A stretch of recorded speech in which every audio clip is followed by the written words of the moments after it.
because I'd already quite a long-term cranial sacral therapist, I would use the holographic breathing to fall back into my cranial fluid and to try and detoxify the brain and to clear that, because Lyme's disease attacks the brain. And I had an image of the cranial fluid from as a cranial practitioner, which was, it is around the brain, it's in the ventricles inside the brain, then it's around the spinal cord, and then the thin layer inside the spinal cord. And that was it. That was my image of the cranial fluid. And I also had an image that it's very hard to get toxins out of the brain. It was a wrong image, but I just didn't know anything about it. And it came from the word, the blood-brain barrier. And I didn't really know what that was, but I'd heard people saying things like, oh, it's very hard to get toxins out of the brain because of the blood-brain barrier. Not true, but that image, that word produces a picture. It's not just a name, it is a picture. And also, I've been told within the cranial schools, I did 2 full-length cranial trainings, that the cranial fluids don't flow off through the nerves. And I also had an image of the nerves, which came from the name, the myelin sheath, which also produces an image. There's not a lot of fluid to the name, the myelin sheath. So I had the image of the nerves of not having much fluid in them. So there was that image, and there was what I had been taught of the cranial fluid. But when I did holographic breathing with it, it didn't open up in that way at all. I would feel the cranial fluid around my brain and in the ventricles, very easy, around the spine. And I would start with that, but almost instantaneously it'd move into the brain itself and within the spine. And it would just be, and I'd think, wow, it just feels to me that that isn't the only cranial fluid. It seems like the whole brain is full of that. And then it would release out through my nose. I said, well, I can literally feel that flowing off down through my nerves and out through my body with exactly the same quality as the cranial fluid in the brain. And as that was happening, that broke my whole image of how I'd been taught the anatomy in the cranial schools.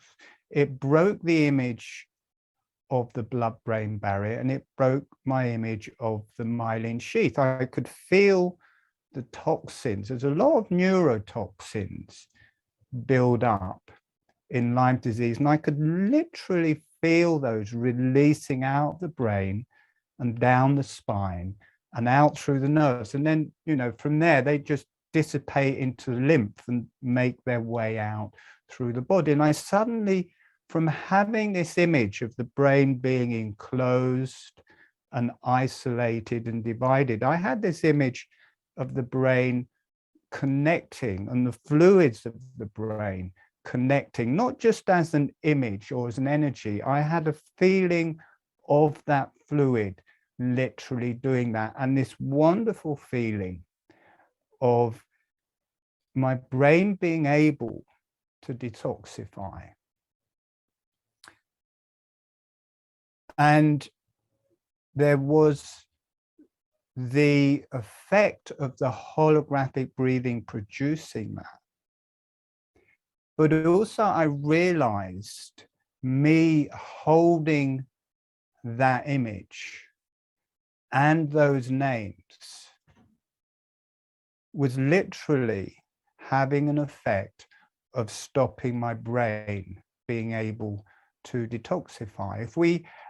An image is a very powerful thing. If you have an image of your brain that it can't toxify, one way or another, to one length or another, that is going to happen. Your brain is not going to detoxify as well as if you have an image of your brain easily being able to toxify and easily flow out through the nerves. And in my mind, it just felt so real. And obviously, I didn't go back to how I've been taught it from the cranial schools, excuse me, and how it is shown in the anatomy books, because it was the difference between me being alive or not.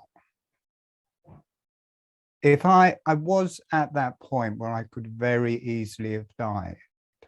So I just trusted in my own inner feelings and what it felt. And I didn't care if it was true or not, but it felt absolutely real. But in my mind, I thought it can't be true because all of these anatomy books and all of these scientists and all of these cranial schools say it's this way. How would I be the only person saying it's different? So I just carried on with that in my own way. And then years later, when I started teaching that, the movement of the cranial fluid, I thought, well, I better check this out. And not from the pictures and the basic anatomy that's shown in the books, but the fundamental principles of the anatomy of how it works, how the cranial fluids are formed, the difference between the cranial fluid around the brain and the cranial fluids within the brain. They're exactly the same fluid. There is no difference at all. I was correct. How they flow out through the nerves, there's nothing to stop that fluid flowing out through the nerves. When you actually look into the anatomy, I thought, well, I could be right. It seems that I'm right. But you're thinking, well, how can I be right and every anatomy book be wrong? I come up against this a lot, really, different things that I do. And I at this time, I'd lost everything. I'd done a bad investment and I'd lost my home. And also just from Lyme disease, I couldn't do the work that I used to do as much of it. So I kind of lost my home and I lost everything. And I ended up in this van and I was just in nature traveling along this kind of magical route called the Ridgeway. Very wonderful energy and just living along there. And I started painting how I see the different areas of the cranial fluid, the different areas of the brain and the different structures, because all of the pictures in the anatomy book collaborate, or whatever the word is, how it is shown to be. And the more I drew it, the more I realized, well, I'm right. And then I started looking into, because by that stage, I understood all the underlying principles. And I started looking at what is being shown in the books. And I thought, that is a total lie. What is actually being shown? Do you notice how lying has been edited out of our vocabulary? It's okay to say, oh, it's an untruth, or they, can't even say the name, they're being duplicitous, or they're creating their own reality. But to actually say, he's lying, and he's a liar, even though it's the same thing, you're not allowed to say that. It's completely edited, but I'm not in a mood for editing today. So to me, I thought that is a complete fabrication and a lie. And the people who have made that original image and pictures know that it's a lie, and then they've fabricated all of these different names to back up that original lie. And anyway, I went around telling everybody, nobody at all seemed to care. So after a while, I just gave up. I thought the cranial schools really ought to know about this, but they didn't seem to care. And anyway, I just taught my students in the end, and that is what I'm going to continue to do. And today, we're going to go through a meditation just to feel the difference between those two images of it being contained and divided and not traveling off down through the nerves, to it all being one fluid. And first of all, I'll teach holographic breathing, and then then we'll continue on in the same meditation, then give the visualization of the brain as it's shown in the anatomy books, and notice what that feels like.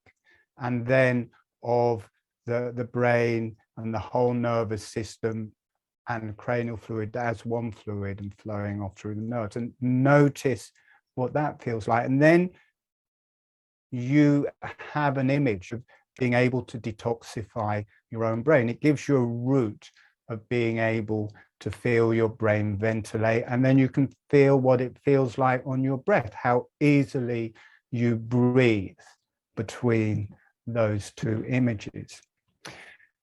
And normally with this, I just teach the anatomy of how I show it. But in this one, I'm going to give the underneath anatomy as well. It's not an easy thing to do, especially as I'm teaching people how to do holographic breathing. It's not a particularly easy thing, but because it's on my mind, I will show how what is shown in the anatomy books is literally impossible. You will understand the basics, primary functions of how cranial fluids are produced and how they flow. And from that, it is easy just to see, well, how it's shown in the anatomy books is literally impossible.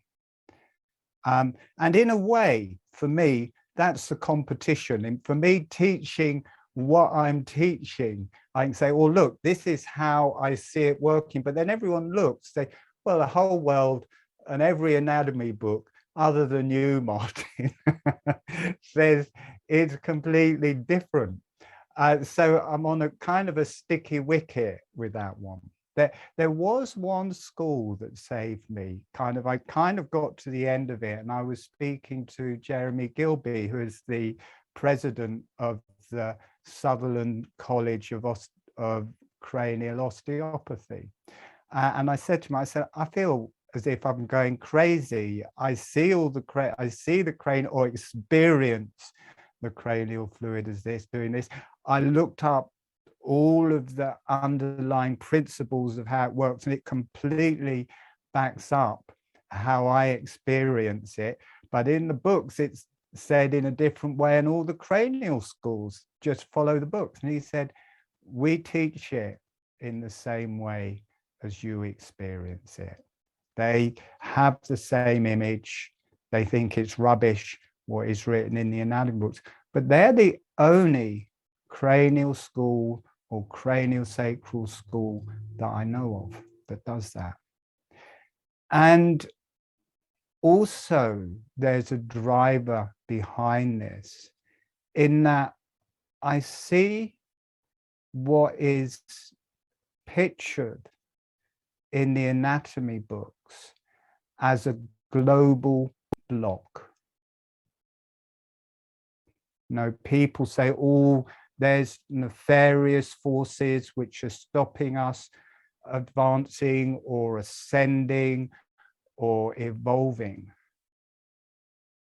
What if everybody had a view of their brain, not just the people who knew the anatomy, but people who just had that image of the blood-brain barrier, or heard the word, which is an image, cranial fluid, or heard the word myelin sheath, and that was creating an image in them that was stopping them being healthy, was stopping them evolving spiritually, was stopping them being able to view their own mind. Because that is how I see it. In holographic breathing, we work with the anatomy, how it is, but we drop into the deeper levels of it, the energies of it, and the kundalini, and all of these things. And if you're picturing somewhere in a correct way, it's in an incorrect way, it's not going to work. And in the image, as I teach it, because you're not just dealing with the fluid, you think about it. You just go to a school, cranial school, and you just work with the fluid around the brain and in the ventricles, which aren't actually in the brain. And you completely miss 3 times that amount of fluid, which is exactly the same fluid that you have access to. One, you're missing that potency, but also with the fluid within the brain, that gives you the ability to travel within the brain and experience the qualities of the brain and view the brain. And the brain is the anatomy of the mind and the intellect. So you lose the chance to be able to view the anatomy of your intellect and mind by this image, by how it's taught in different schools, by just that name, the cranial fluid. So in a way,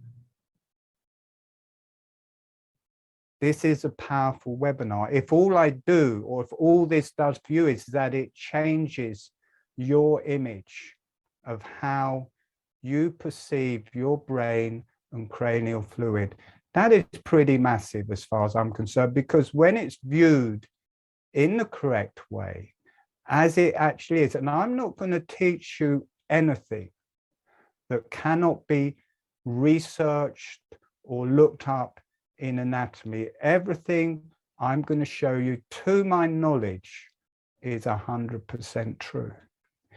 But it will give you the ability to undo that lock for yourself. And up to you. You can, I mean, you don't even have to believe what I'm saying. You can look at the principles and decide what you would like to experience for yourself. So I don't want to be hold some kind of doctrine, or you've got to look at it like this. What I'm showing the anatomy as it is, and I'm offering a theory of how I see it working. And I'm saying whatever is shown in the anatomy books, or how they put together the anatomy book, is a deception. It's a lie. I have no idea how that lie or that deception has come about in the first place. But I find it amazing that everybody just keeps following along with it. Maybe it's comfortable for people not to view their intellect or the anatomy of their intellect, or not to evolve and ascend and connect to the higher energies. Maybe that's very comfortable for people because it can keep you safe where you are. So maybe for the majority of the planet, that image is perfect because they don't have to start evolving, which I say automatically starts happening. If you start viewing the brain and cranial fluid as it is, it's almost impossible not to start processing and being with what's there. The same way if you view your heart, you start processing love. If you start viewing your pelvis, you start processing the potency and the sexual organs. If you start processing, if you start viewing the anatomy of your brain, you start processing the intellect and the ability to connect to the higher energies. See, I didn't know what I was going to talk about today, but that was it. That is what we're doing. Okay. Put your hands up if you haven't done holographic breathing before. Okay. Let me just go to another page. Okay. Well, there's a couple of people, 3 or 4 people, but so many people haven't got their screen. Oh, there's quite a few hands gone up of the screens that aren't showing. All right, so I'll teach holographic breathing. I'm not going to show you lots of pictures of the brain and cranial fluid to start off with. You'll just have to imagine a layer around the brain, around the spine, ventricles, spaces within the brain, down through the brain stem, down through the center. You just have to imagine that to get an idea. That will be good enough. And then we'll go into the anatomy and principles of that afterwards. Holographic breathing is what enabled me to feel and be with that. And absolutely, by the way, I spent 1.5 years making these paintings and pictures. So I was continually viewing my brain, the cranial fluid, the different glial cells, and you were viewing your own intellect then, especially with the myelinating glial cells, which are full of fluid and make what is called the myelin sheath, but I call that the myelin capillaries, because this is, to me, the connections between the intellect and the higher self. And I got to the last picture, and I painted that last picture. I couldn't paint before I started, and after that last picture, I couldn't paint again. And I made a video, I filmed a video, I never put it out. And I was just editing that video, and this energy started driving through my brain. I was completely terrified, and my Kundalini awoke and completely ruined my life ever since. I was completely terrified for a good 6 months, not really knowing what was going on. And I could do sessions, but I couldn't do anything else. Getting to the session was one thing, that was not easy, but doing the sessions were okay. So I could do a few sessions, and my whole life changed after that point. And a lot of that was just by viewing the anatomy of my intellect. So it does have a very real effect. Not that I can recommend you, I think it was just meant to happen to me, whatever, all sorts of things. It wasn't just that, all sorts of things came together to provoke that experience. And from what I can see, I'd been on the edge of it for a long time, and I just popped and it just went through, and that energy through my brain never stopped. And now it's a beautiful and comfortable and transcending type experience. But at the time it was terrifying. All right, holographic breathing. Now you can, we're not moving the jaw yet, just get the lips correct and the tongue correct. The lips are closed all of the time. Relaxed and closed. The tongue is on the roof of the mouth. The tip of the tongue is touching or close to the front teeth.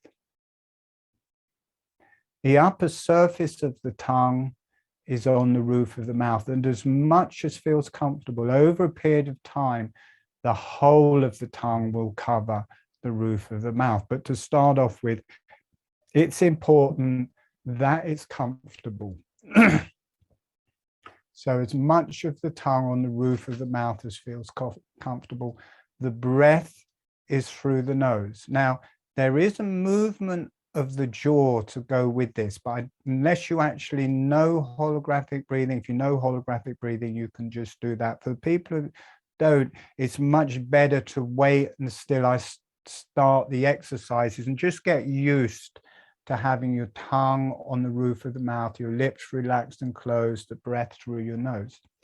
And then what is going to go along with that is that on the in-breath, the jaw very gently opens. And on the out-breath, the jaw very gently closed. And it's a small motion of the jaw, about 2 or 3 millimeters, a quarter of an inch, something like that. It's very subtle. So, and while doing that, the lips are closed, the tongue is on the roof of the mouth. Now, one of the main things that happens when people learn this is that it's fine before they do it, but they start doing the exercise and they start saying, it's impossible to have the tongue on the roof of the mouth, the lips closed, and open and close the jaw without the lips opening and closing with it. So I want everybody have your lips closed, gently move the jaw up and down in a small way and keep the lips closed, a bit like chewing.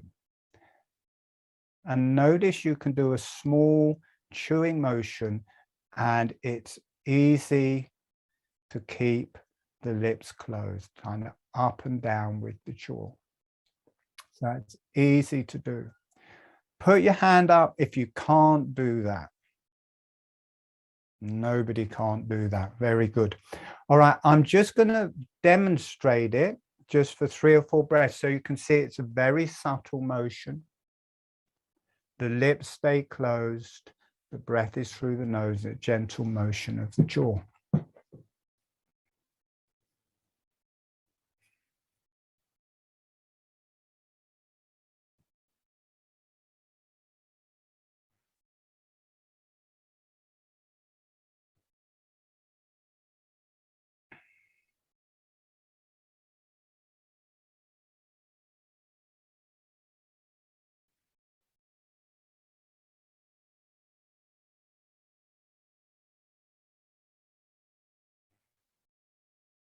Okay. And straight away it becomes deeply relaxing and deeply meditative. So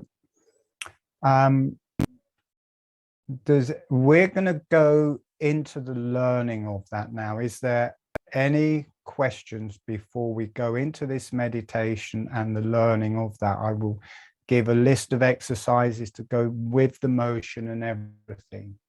Put your hand up if you want to say anything. No one. All right. This is deeply relaxing.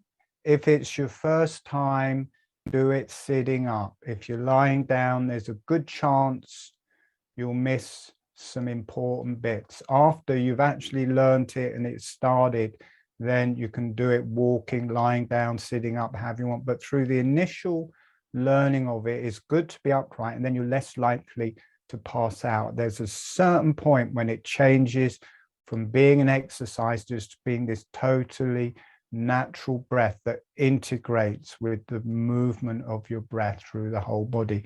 And you need all of the different bits in place for that to happen. So functionally, for your first time, good to be sitting up and being aware.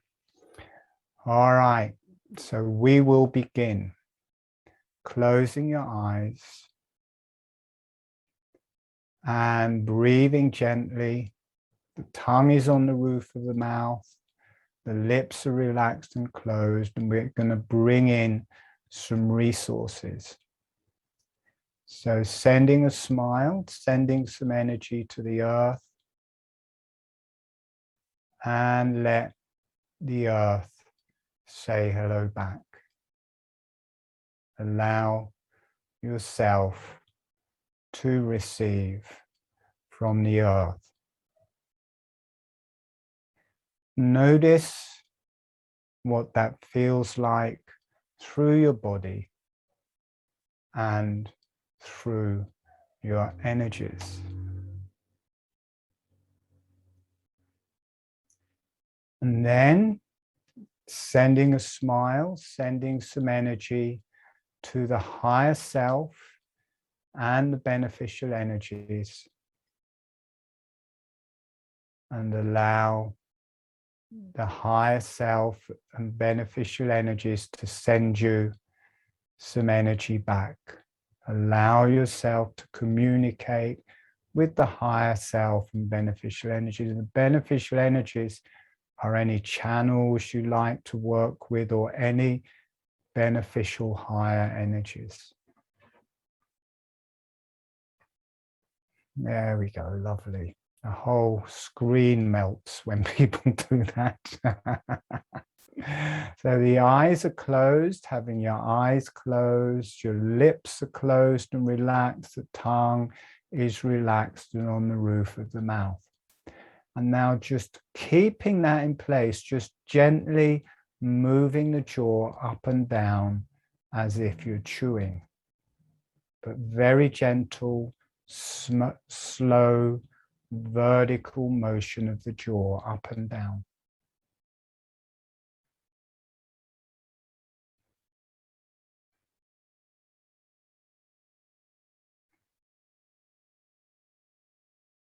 Notice you can do that. You can keep the lips closed, you can keep the tongue on the roof of the mouth, and you can gently move the jaw up and down. The breath is through the nose.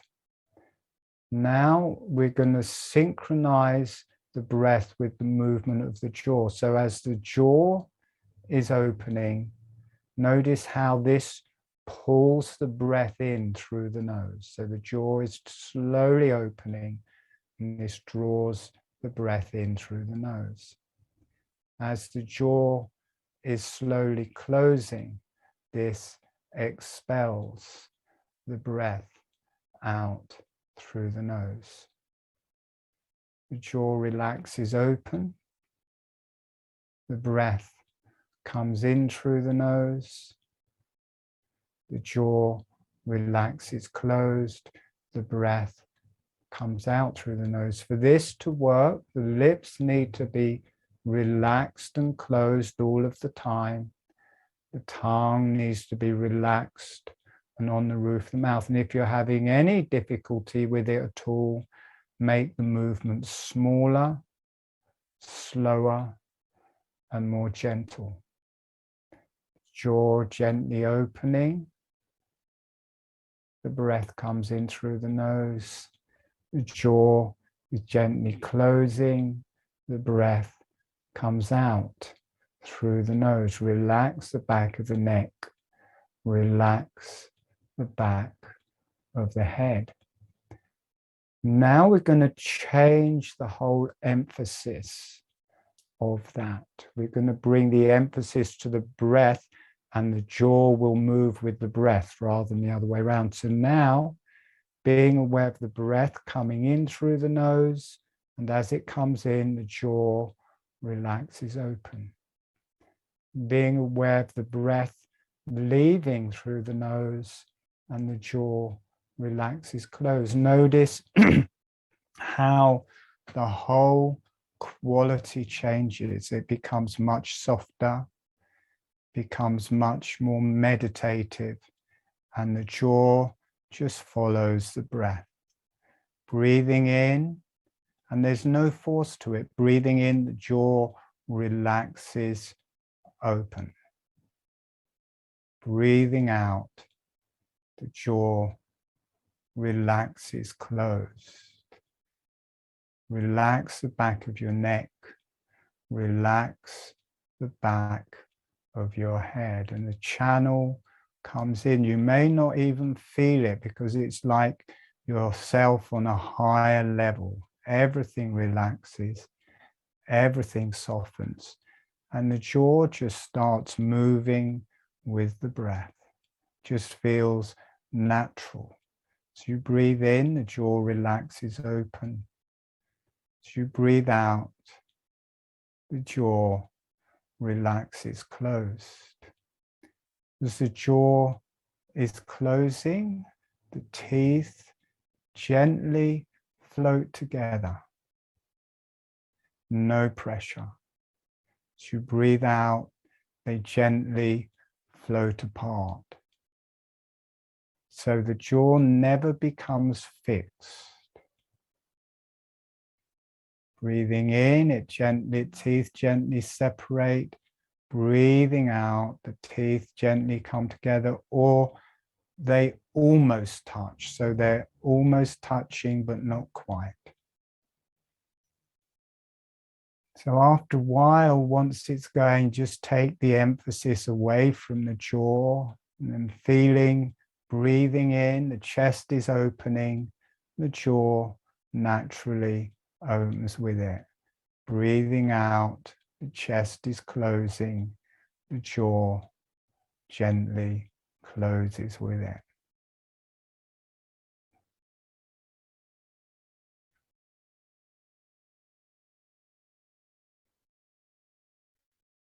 Breathing in, the abdomen opens, the jaw gently opens with it. Breathing out, the abdomen closes, the jaw gently closes with it. Notice how the jaw just becomes part of the movement of the breath through the whole body. It just becomes one moving breath that the jaw is part of. Starts off coming from the jaw to initiate that feeling and movement. But once that feeling and movement is going, then the jaw is just part of a whole breathing motion and feeling through your whole body. Relax the back of your neck. Relax the back of your head. Relax your whole body. Through and through. Let that relaxation go through everything. Let that energy go through everything. Relax your spine. Relax your brain. Notice in a very subtle way your whole face has started to breathe. The whole cranium has started to breathe. The spine is breathing. Everything is breathing, and the jaw is just going along as part of it. The lips stay closed and relaxed all of the time. The tongue stays relaxed and on the roof of the mouth all of the time.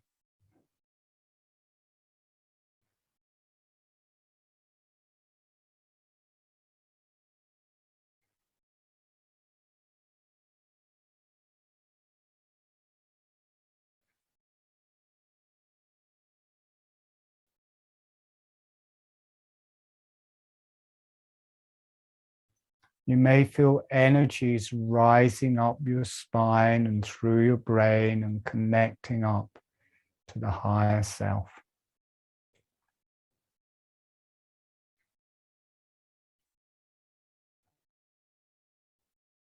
Let your brain relax. Notice that energy traveling through your brain,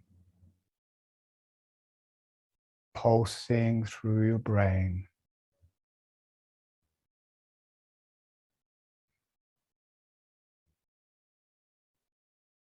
You get these waves of energy that knocks you into a deeper place every time it rides through your spine and brain. Notice how nice that feels.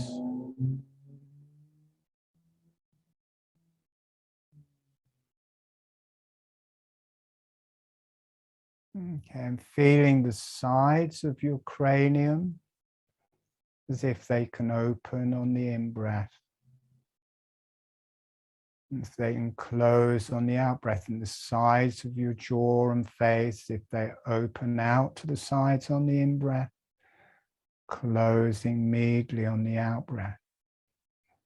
And your whole body opening out to the side as you breathe in, closing immediately as you breathe out. To whatever level you can feel that, it's fine. You may not feel it much to start off with.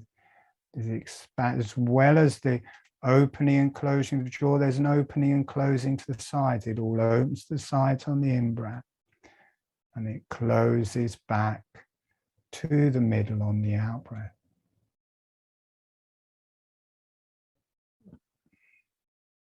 Relax your neck, relax your spine. And inside of those bones, is a layer of cranial fluid. Cranial fluid is almost water. It's 99% water, and this water runs around the whole brain, around the whole spine. You can feel this motion of your cranium and body ventilating the fluid around your brain. And this fluid is like a channel. It channels spiritual energy.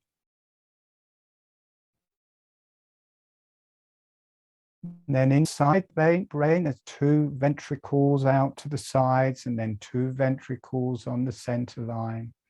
These are big caves full of cranial fluid, and this runs down the center of the spine. You have all of that cranial fluid around the brain, in the ventricles and down the center of the spine. And this is all enclosed in a sheath, a dural sheath around the whole thing. Now, notice that your whole brain is like the sea. The cells of the brain are like seaweed and sea anemones, and the whole brain is full of this very same cranial fluid, and the whole spine is full of this very same cranial fluid. The brain and spine are 90% water. It's like the sea. Notice it's no longer just the ventricles and around the brain. The whole brain is full of this water sea, the whole spine, and it's breathing. It's opening and closing. And it connects to the earth, and it connects to the higher energies. Breathing in, out to the sides, it's ventilating this fluid, and it's ventilating the brain. And notice it's all held within this sheath around the brain and around the spine. And now just let that, every nerve is like capillaries, allowing that cranial fluid to travel out through the nerves, through the cranial nerves, through the whole face, through the spinal nerves, out through the arms and legs and chest, everywhere. Just this light and water travels out through the nerves. Notice if your breath gets any deeper. Feeling this cranial breath in your brain, of whole brain.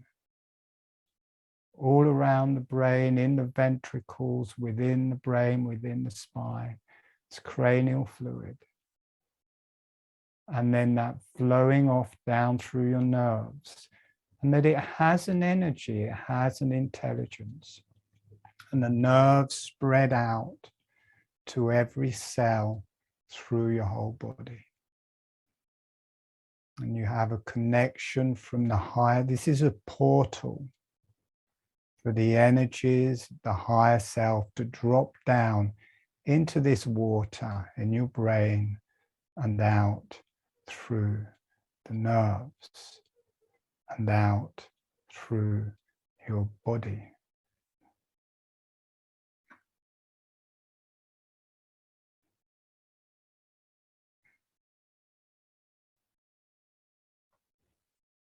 And then just feel as if it's not going out through the nerves, it's just all held in the dural membrane around the brain and around the spine. Notice how that feels like. Notice what happens to your breath if it becomes easier or harder to breathe. Now let it just be around the spine and around the brain and in the ventricles. Notice what that does to your breath, how good that feels. Notice what that feels like. And the true anatomy of it is that it's around every cell. It spreads out through the whole brain, through the whole spine. It is 90% water. Allow it to spread out. Notice what happens to your breath as that water, it's salt water, fills around every cell in the brain, every cell through the spine. They're like sea anemones, 90% water, still encased in the dural sheath around, isolating it. And now let it spread off through the brain stem, out through all the nerves in the face, then out through all the nerves, through the spine, spreading out through the arms, the chest, the organs, the pelvis, the legs. Notice what that feels like as that water travels off. Imagine it like capillaries, taking water, salt water, out through your whole body. And this water is a channel. Water channels spirit. Water channels the higher self and the beneficial energies. And this water becomes a channel to heal your whole body. It also becomes a channel to offload the toxins, the neurotoxins, the carbon dioxide from your brain. Notice how easily your brain starts to be able to offload toxins, illnesses, maybe viruses even. In my case, Lyme's disease. So there's that. You can release the toxins out. You can also just channel light through that water out to every cell in your body. Gently breathing. Notice how full your breath is. Okay, we're going to come back in about a minute.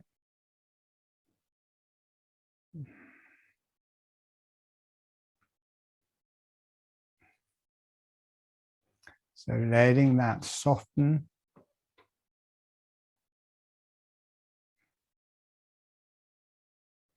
Gently being with the holographic breathing.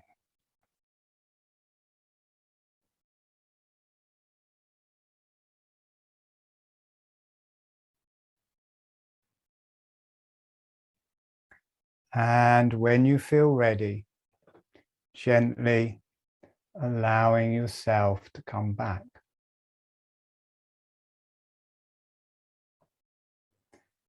Okay. There is some ventricles. This is the cranium, and it will go around like that. And there's two lateral ventricles here in either lobe of the brain. You've got a central ventricle there. This, if you're looking face on, this makes a big diamond shape, and then that goes down through the spine. So all of this, that's what I was taught in, that's what we were taught in a 2-year cranial practitioner training, then a 1-year advanced cranial training. I knew nothing about the cranial fluid in the brain. I think this was the first picture I painted. So here we have a ventricle here. All the brain cells, these are like sea anemones, and this is all cranial fluid. This cranial fluid here is exactly the same as this cranial fluid. There's no difference. I didn't know what cranial fluid was. I was just thought, is my sound okay?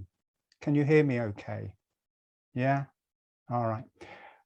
I was just taught it was the most refined fluid in the body, which I don't actually think is true. I didn't know what the constituent parts is. But when a fluid in the body is refined, that means it's just got a higher water content. Cranial fluid, it's like mineral water.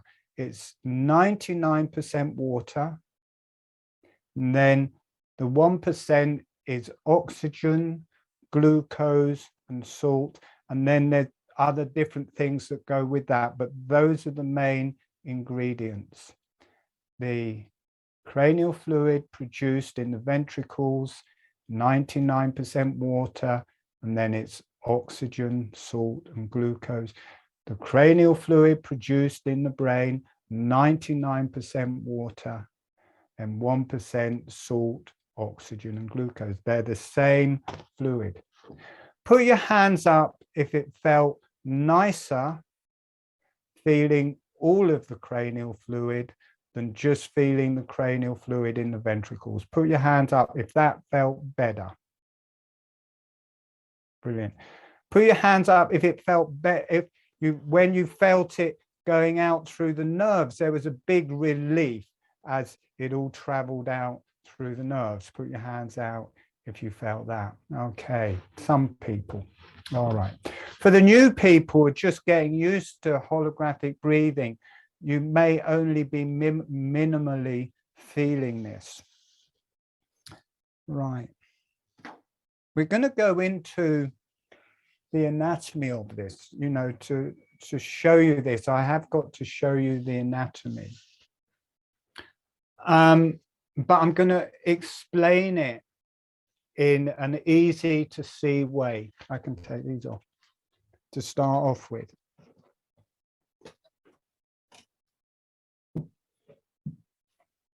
Imagine a factory and it's producing soda pop or something like that.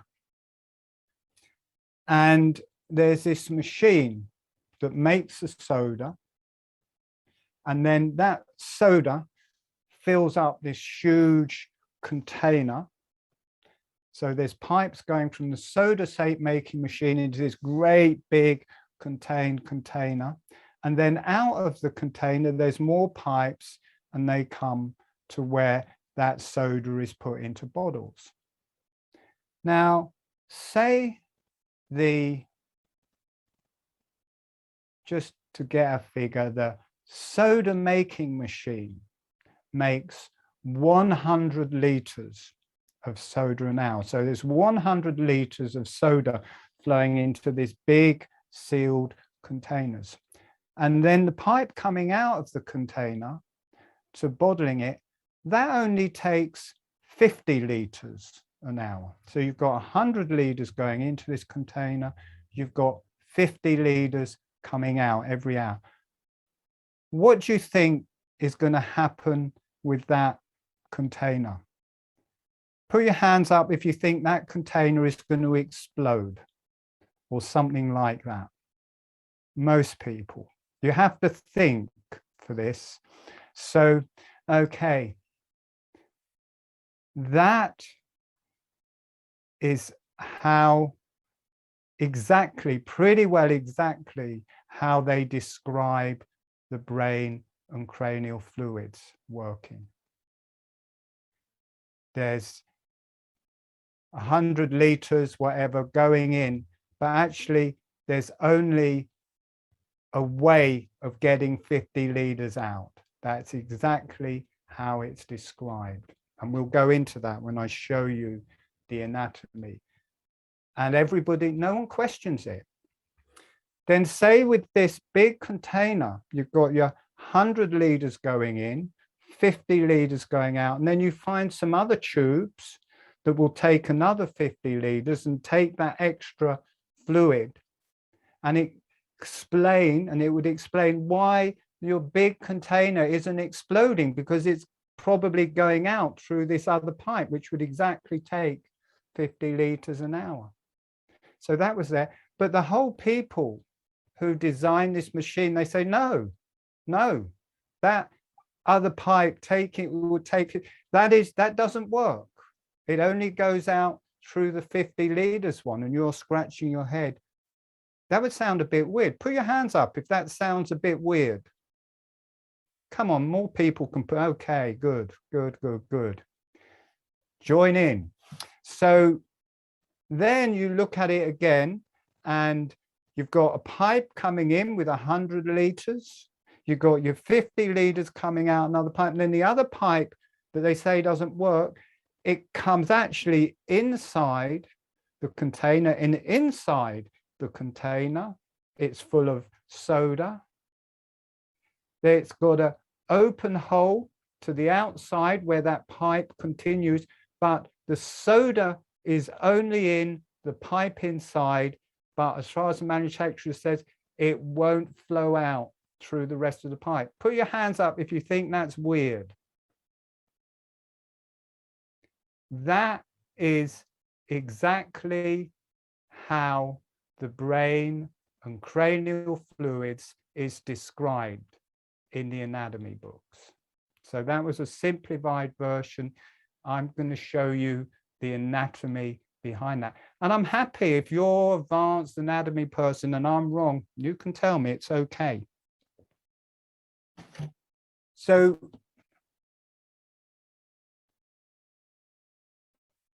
you may learn more anatomy, well, you will learn more anatomy about the cranial fluid in this than I learned in a 3-year training.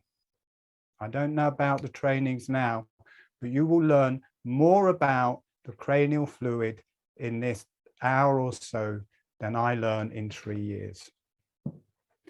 Now, first we're going to talk about the body.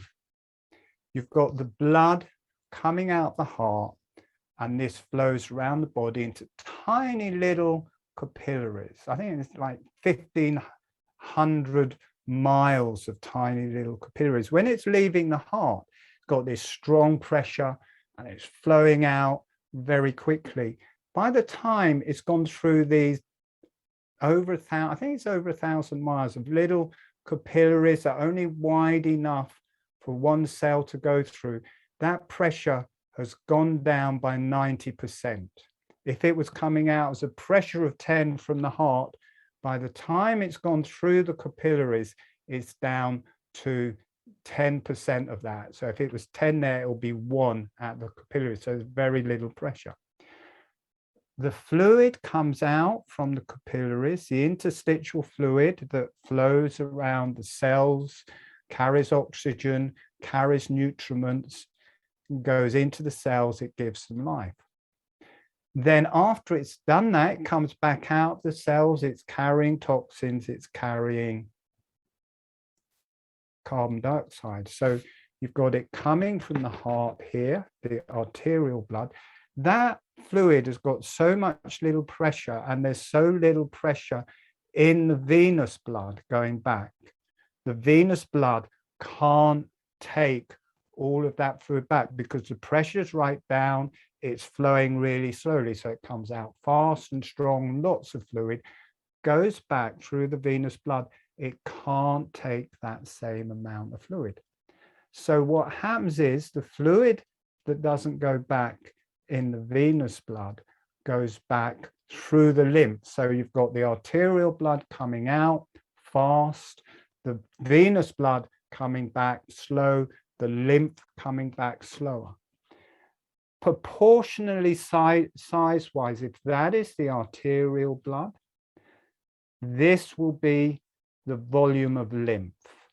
There's 4 times the size of lymph as there is of the arterial blood, and 4 times the size of lymph as there is venous blood. So it comes out of here, some goes back as venous blood, some goes back as lymph. In the brain, same thing happens. I think it's about 400 miles of capillaries. Strong, no, it needs lots of oxygen, needs lots of, it works on glucose, it's a refined area. You get these massive blood flow to the brain, to the spine, 400 miles of capillaries, is down to 10% of the pressure. That comes back, it goes out, it produces cranial fluid, water, oxygen, glucose, salt, some other things. And then after it's fed the brain cells, the oxygen and glucose goes into the brain cells, produces carbon dioxide.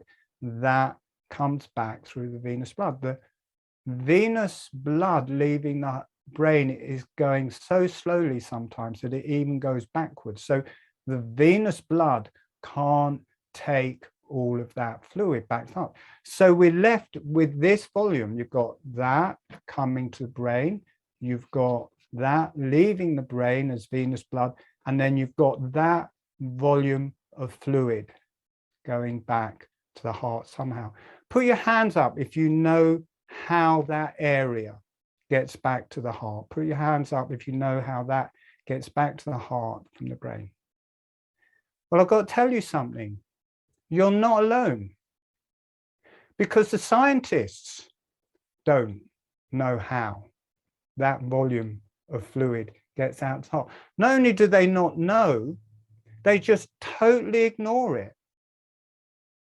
They've made a complete model of the brain and nervous system that's got arterial blood arriving, venous blood leaving at 10% of the pressure, sometimes going backwards. And as far as they're concerned, all of the fluid from the arterial blood is leaving by the venous blood. Put your hands up if that makes sense to you. That does make sense to people. It shouldn't. It's impossible. And you know, we've got this, like our container, that's the 100 liters arriving. This is the 50 liters leaving. And if it was just that, the container would explode. Now you've got these other pipes leaving the container, which are the nerves. That's the only other, you've got pipes coming in and out, which are the venous blood and the arterial blood, and then it's all sealed, and then you've got the nerves coming out. They're the only other pipes coming out, and they're perfectly capable of taking fluid. You would have thought the scientists would say, well, that fluid travels out through the nerves. Any sensible person, anybody who's got O-level physics would say, well, probably that fluid is going out through the nerve. But no, science says no, the cranial fluid does not flow out through the nerves. It does not flow out through the dural sea. It all arrives in the arterial blood. It all leaves in the venous blood. And we're going to deny that this area in the middle, 4 times the size of the venous blood and 4 times the size of the other, we're going to pretend that that doesn't exist. And that is in every anatomy book in the whole world. And they pile out this rubbish. There's one, I mean, for me, this is the 8th wonder of the world. One, that they managed to put that in the anatomy books. And secondly, that they managed to get everyone to believe it. I find it quite incredible. Now, you can look this up. You can research this. If you think I've got it wrong, please tell me, because I would like to know, because otherwise it will then stop me feeling nutty if I find out there is a way that the scientists are right. But from all of the research I've done, there's that much lymph compared to that. It's equivalent, not including that in the dynamics of the brain and the cranial fluid, is equivalent to saying you don't know that the lymph exists. It is equivalent to that. No one says a word in the whole world. No one stands up and says, hang on, what are these scientists talking about? That's rubbish. No, and they teach it in all the osteopathic schools. They teach it in the Cranial. I was taught it for 3 years. So we're you're getting 10 years of annoyance now. You're getting 10 years of me shouting at this at people and then saying, so?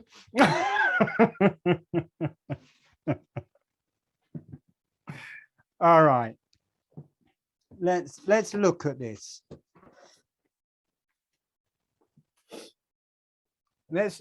Now there's that basic lie.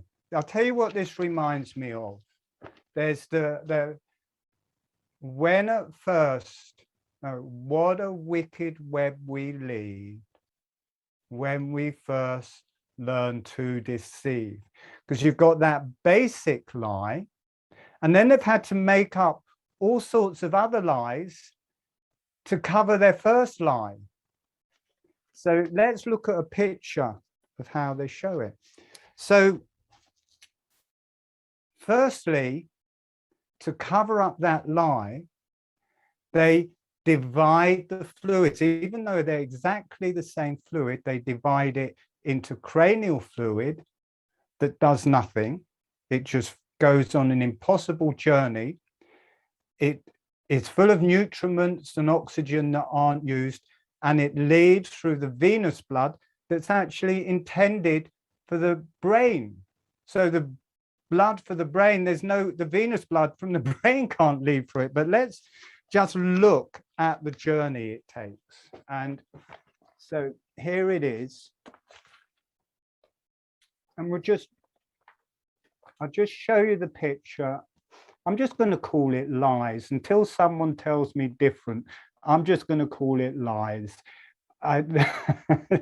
This image is lies. And as far as I'm concerned, this will block up people's energies because it's just not true.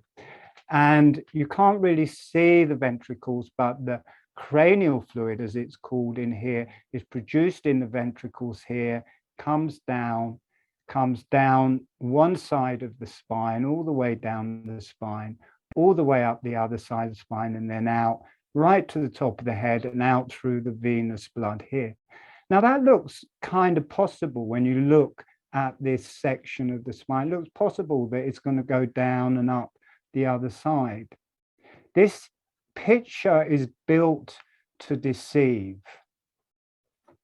Let's look at that in real life. Here we have, this pipe is about the same length.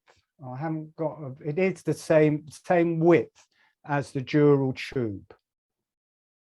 Now, can you imagine pouring a fluid in the top of that and trying that to go all the way down one side of this spine, all the way to the bottom, round the bottom, then up the other side without, if you had a red fluid and a white fluid, could you pour it so the red fluid went right down one side to the bottom, round the bottom and up the other side? Put your hands up if you think you could do that. No one. Because I don't believe the cranial fluid can do that either.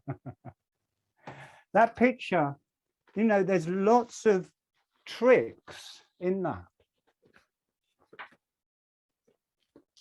They've made it look wider, they've made it look shorter, and they've made it look like the spine divides it in the middle so that it's got to flow down one side and up the other side. So it's an illusion that is produced to deceive someone. Can anybody see anything wrong with the bottom of that spine? Anyone? No. That spine is the spine of a newborn baby. A newborn baby, it comes right down to the bottom. By the time you're 15 or 16, the bottom third of the spine is just nerves. So not only is that fluid going down one side of the spine, there's about 50 nerves coming out the bottom of the spine. It's going down one side or half of 50 nerves on the way down, and then up the other side of through 50 nerves on the way up. And it's sealed. You know, we're told the container is sealed. So it can't go out, it can't go into, so it will just sit there forever. It's actually impossible. So the movement of it, let's look at the anatomy. I want to show, because I also want to show my side. I don't just want to show that there's just every aspect you look at in this picture is a lie, as far as I'm concerned.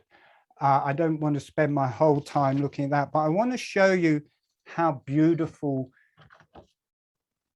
the word, the blood-brain barrier, that for me produces a certain image. That means there's like a barrier between the brain and, or between the blood and the brain, or the blood and the cranial fluid. Let's look at what that is and how the cranial fluid is produced.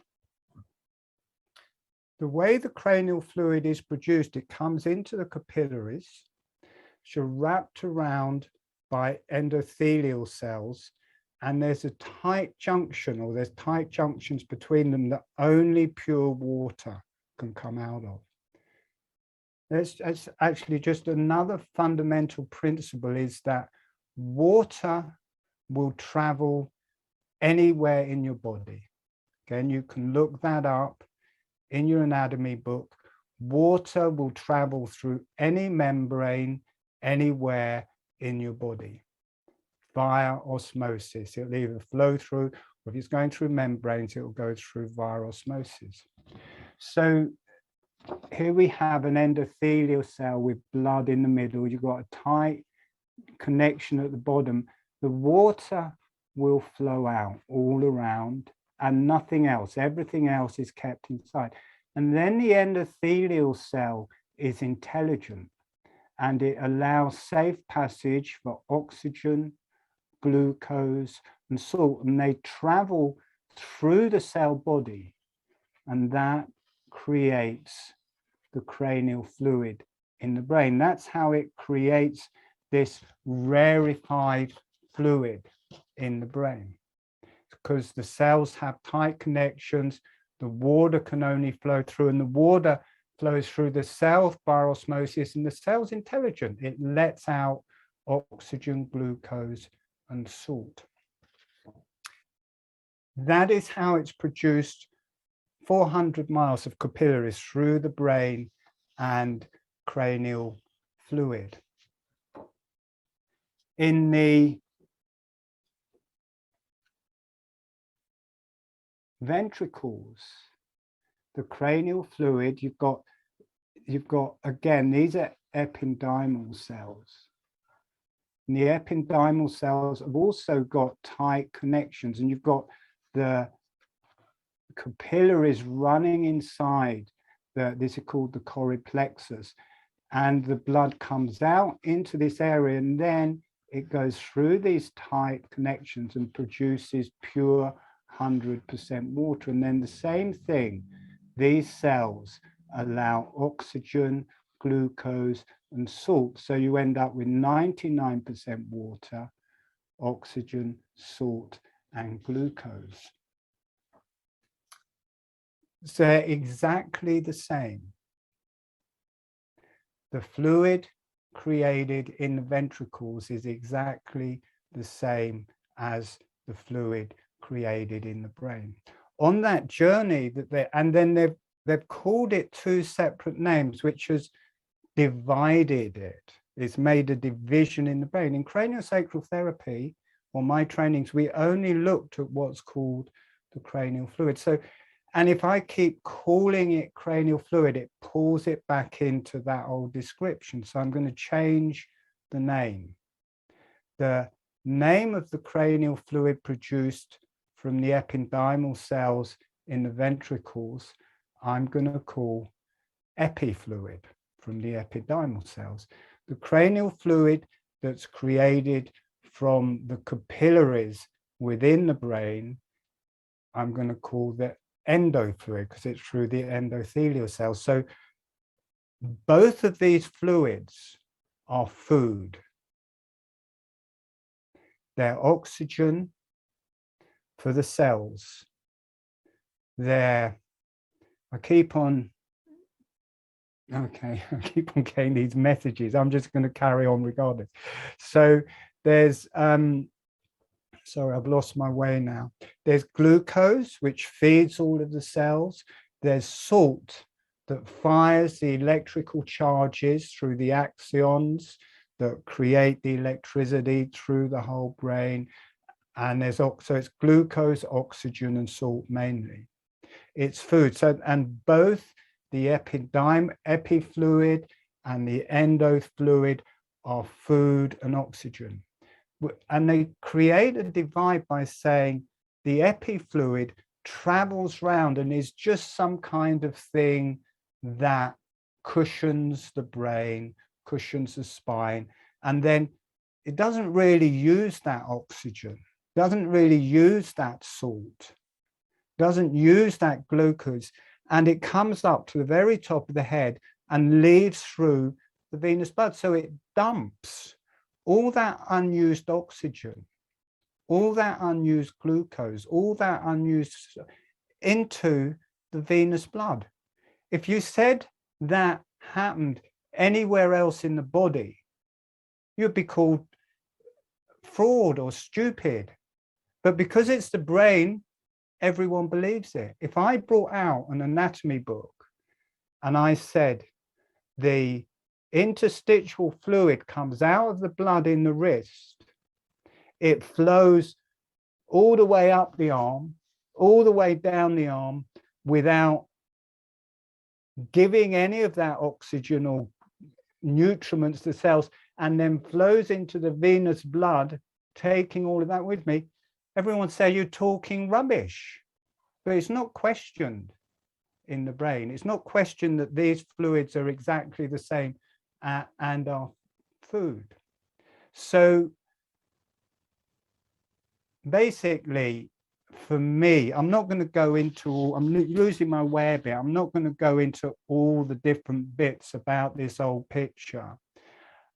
We're just going to look at how it can work in a new way. So that is how the fluids are produced. You can look that up anywhere. You can look up what's in those fluids. I'm just going to give them new names that will work for me in a real way.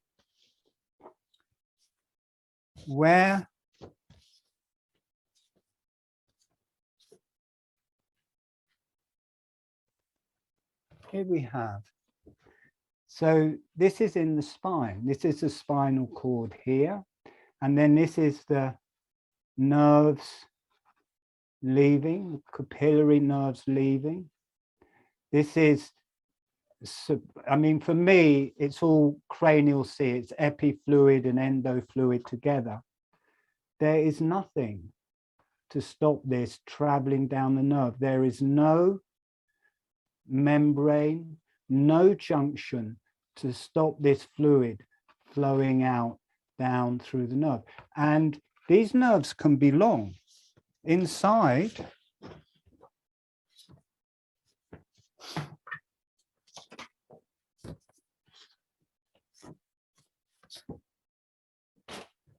this inside, you see you've got the spine finishing there, and then all of these nerves traveling down inside the dura.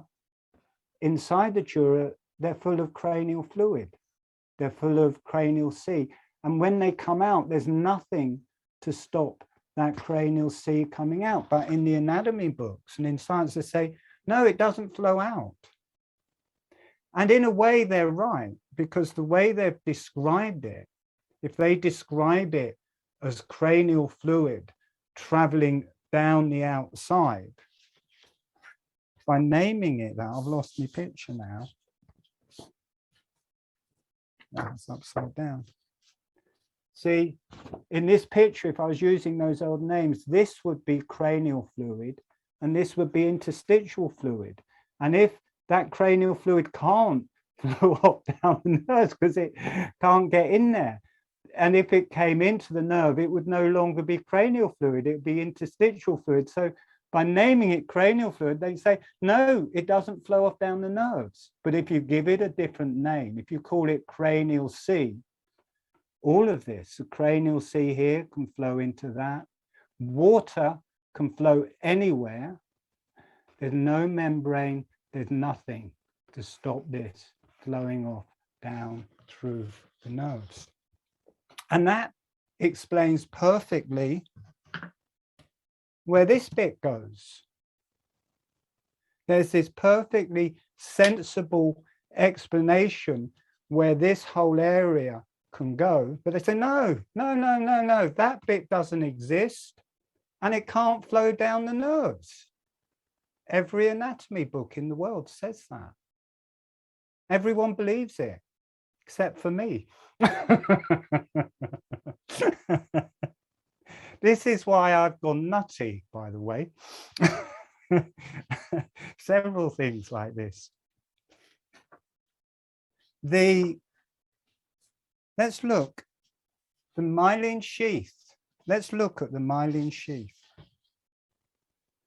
Cross-section of a myelinated glial cell. See this here, where it's coming in? Those are tight connections.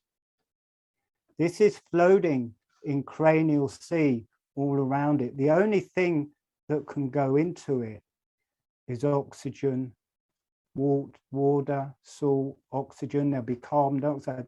I think this is the same as the epi filter that makes the ependymal fluid and the endo filter that makes the endo fluid. I think this is also a filter, and what is called the myelin sheath, these filter in cranial C, salt and oxygen to feed the inside. This is a true picture of the inside of a myelinating glial cell that produced the myelin sheath. It is mainly fluid, and it can really only be similar to cranial fluid or the cranial C in the brain. And because it's a tight junction, for me, it lets in water, and then it has to, because water will osmose through everything. It will just go everywhere.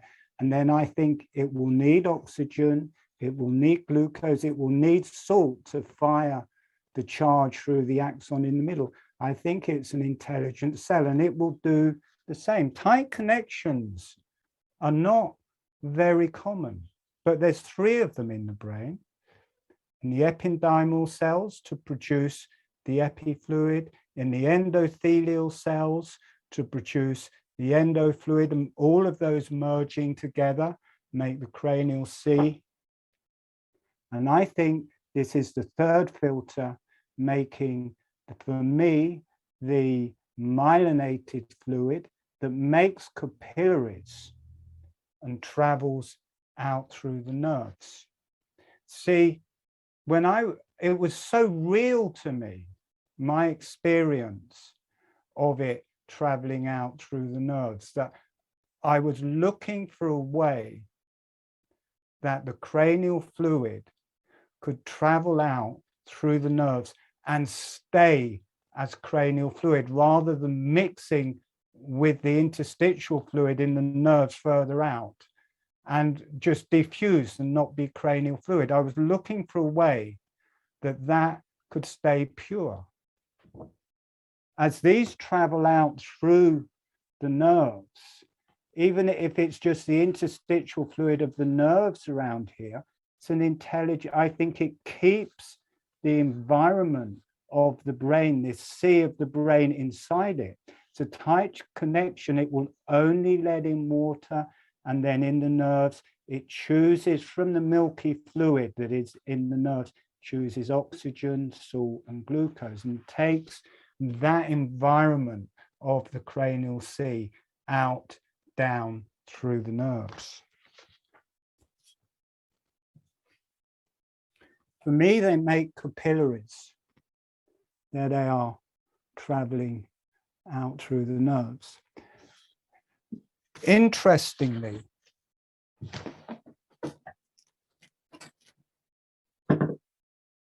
these capillaries are 100 times as long as they're wide. So that blue bit is the beginning of a myelinated glial cell. That red bit is the middle, and that blue bit is the end. So they're really long. So there's not many joints as these travel down the nerves. And they are perfect, absolutely 100% perfect for producing capillary action. If you have little tubes that you place in water, the finer the tube is, the more the water will be pulled up against gravity along that tube. These are the same thickness as a blood capillary that only fits one cell through it. It's the same thickness, but inside, so capillary action, one, it will draw cranial fluid just as being a tube, but also it's got all of these coils inside it. If you bring two sheets of glass together and they're water, it will draw the water up the middle. So it produces the perfect environment for water to come in one end, travel down through the coils, through the different things, come to the other. Now, where these join in the brain, there's a gap because they're in cranial fluid, and it doesn't matter, or the cranial sea, it doesn't matter the axon getting in contact with the cranial sea, but here they're pulled together. And where they join in the nerves, there's thousands of little tentacles.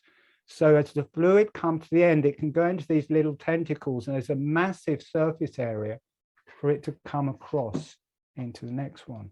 So for me, the answers, all of these questions that don't make sense with the cranial fluid and how we experience it is blood comes to the brain strong and fast. It produces epifluid and it produces endofluid, which are food for the brain. I will do more of these, and I'll show you how it moves through the brain. We haven't got time to show food for the brain.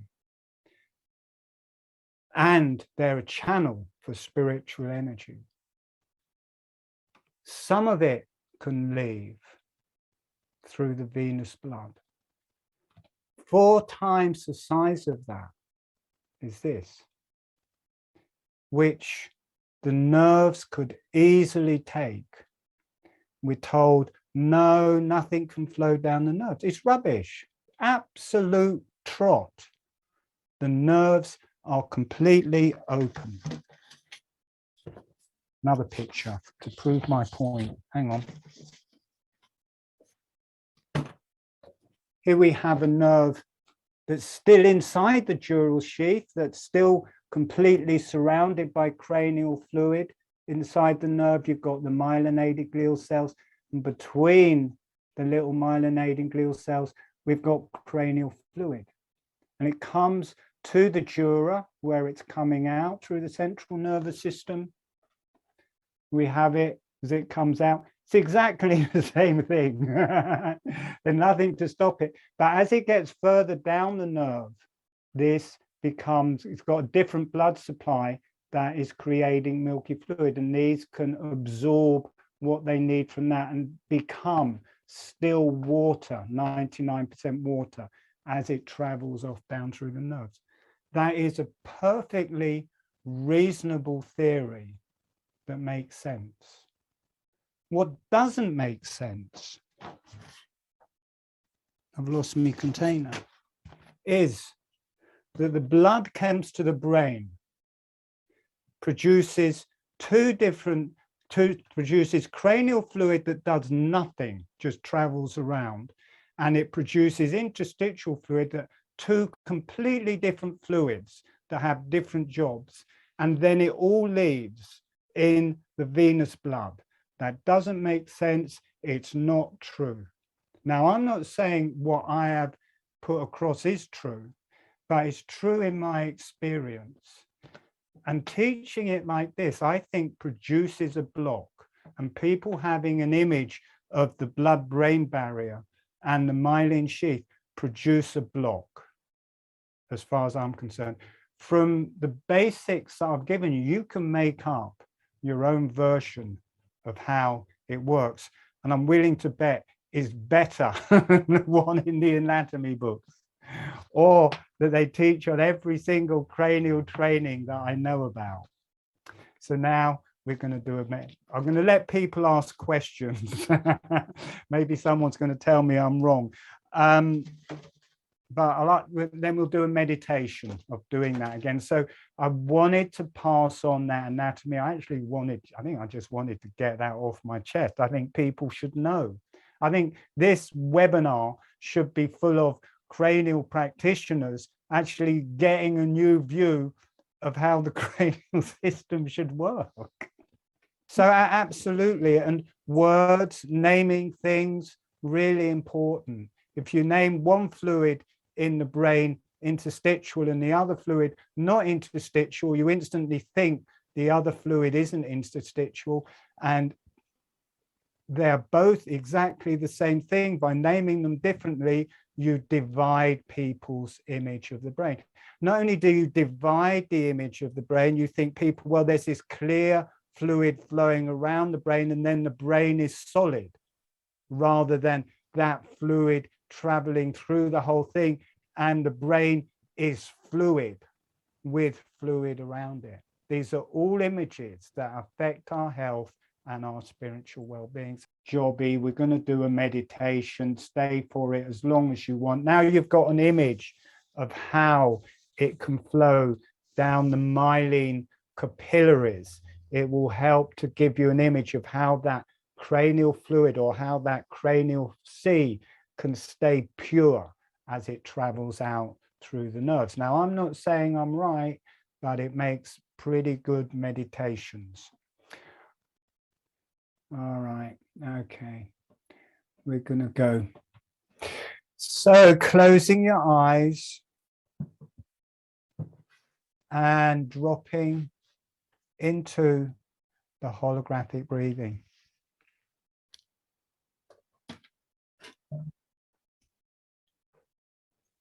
The eyes are closed, the lips are closed, the tongue is on the roof of the mouth. On the in-breath, the jaw is gently opening. On the out-breath, the jaw is gently closing.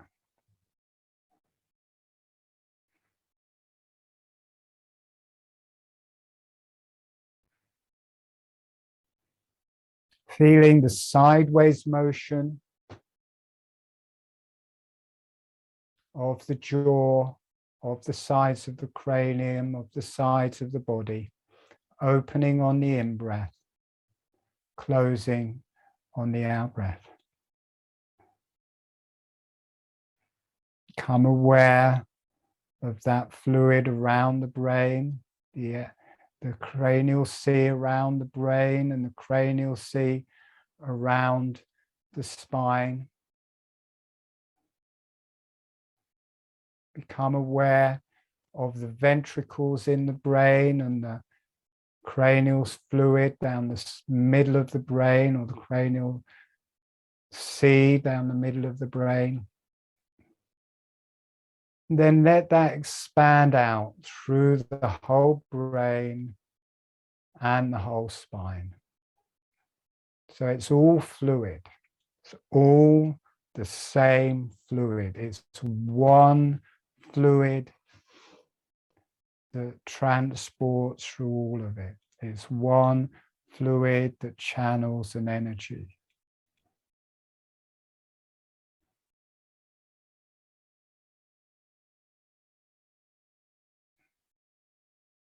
Notice what that feels like as it all becomes one fluid. You can flow around between all the glial cells.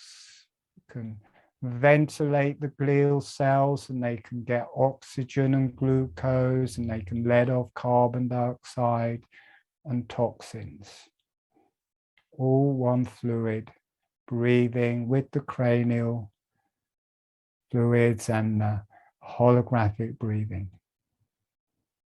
And then letting that flow off down through the nerves.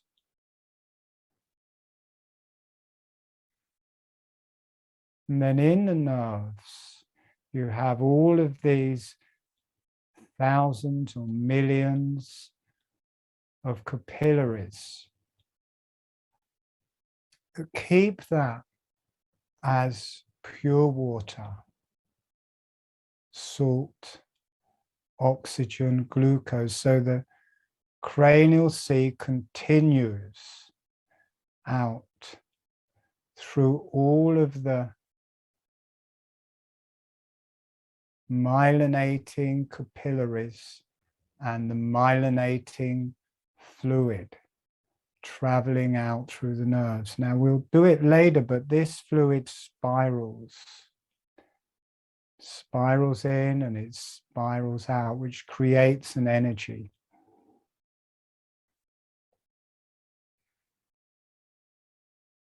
So letting your myelinating capillaries breathe, let the myelinating fluid travel down through the myelinating capillaries, just slowly from one cell to the next.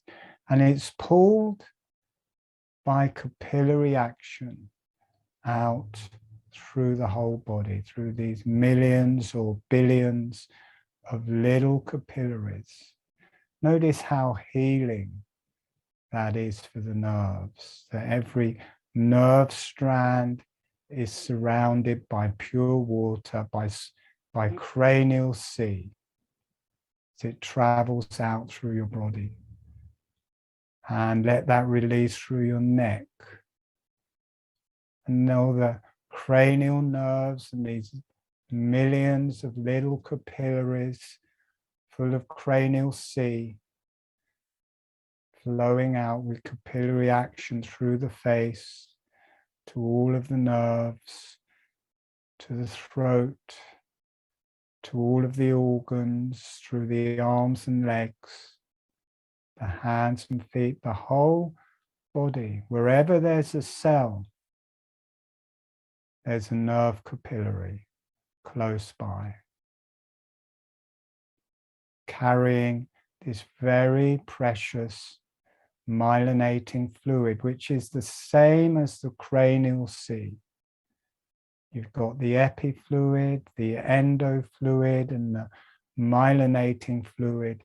They're all exactly the same thing, flowing out from the brain, from the spine, through all the millions or billions of little myelin capillaries and myelin fluid through the whole body. And the light and spirit travels through water, and especially well through salt water, healing your whole body.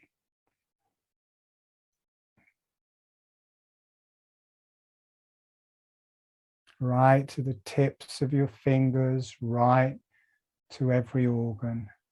And then when it comes to the very end of those little capillaries, a little drop of cranial sea comes out the end, flows out the end of that last capillary to whatever cell it's meeting with.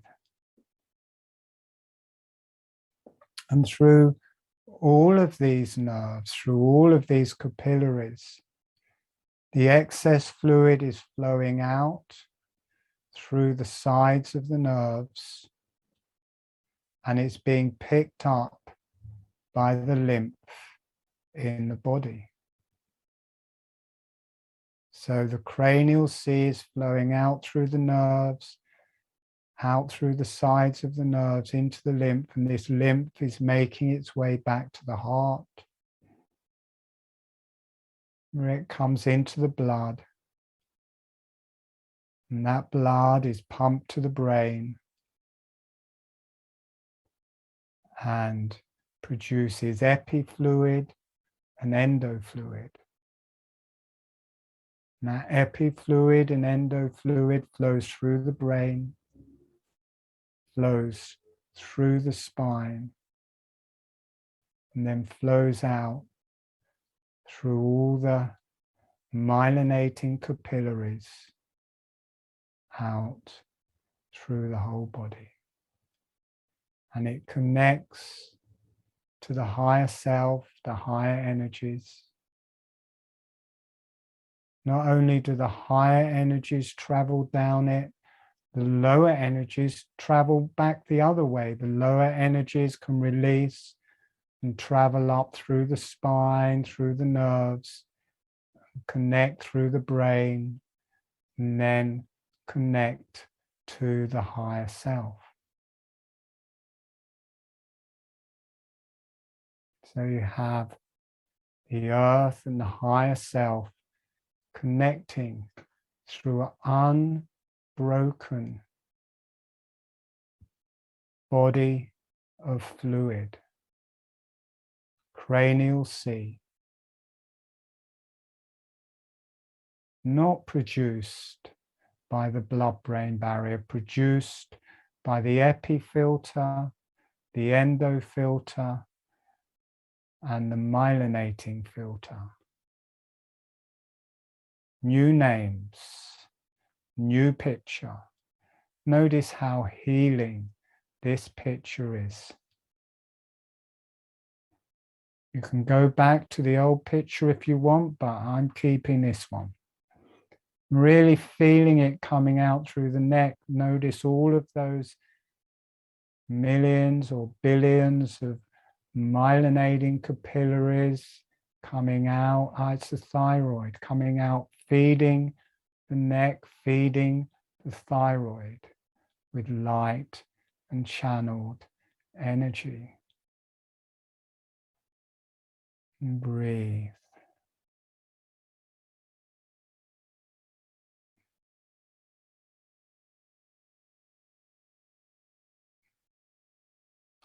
Okay, it's releasing quite strongly through people's brains. Let that release. The energy is rising and releasing through people's brains. Let your brain release.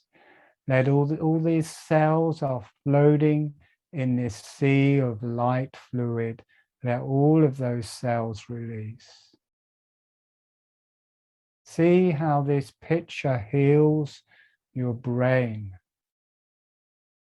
Letting all of those brain cells release and the energy releasing up through your body, go through those glial cells, and then let that connect through the top of the head to the higher energies and beneficial energies. Gently breathing with the holographic breathing.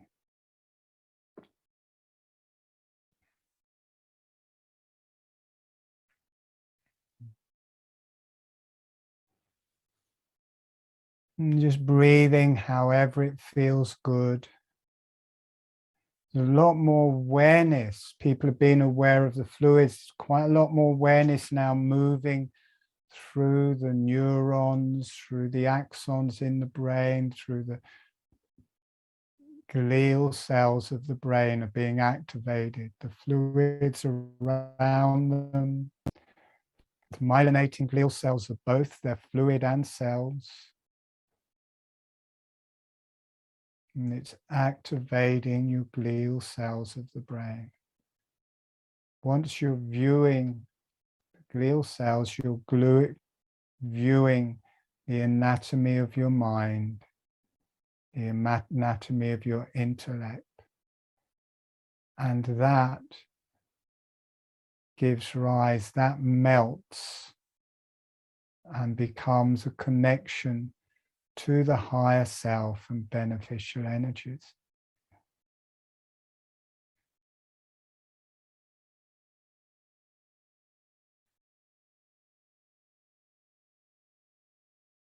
You feel every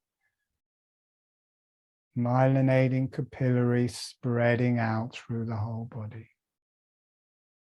And the energy in the myelinating capillary is also moving into something more solid. People are becoming aware of the axons that travel down the center of each one.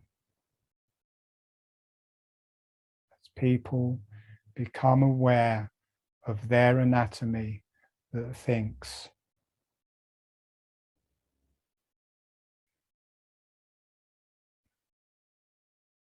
Just by having a newer picture, a new vision, you can awaken. Let your brain awaken. Okay, letting that slow down. We'll come back in about a minute.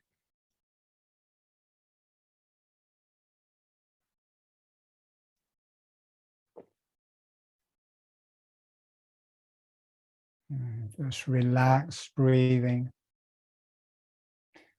Okay, sending a thank you to the earth, a thank you to the higher self, a thank you to the beneficial energies,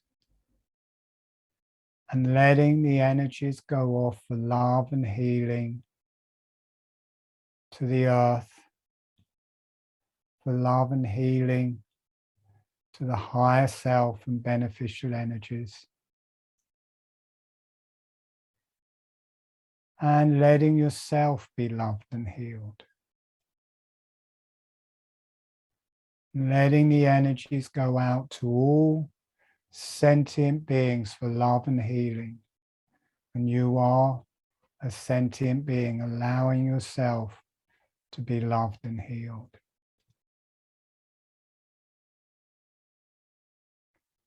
And when you feel ready, gently allowing yourselves to come back.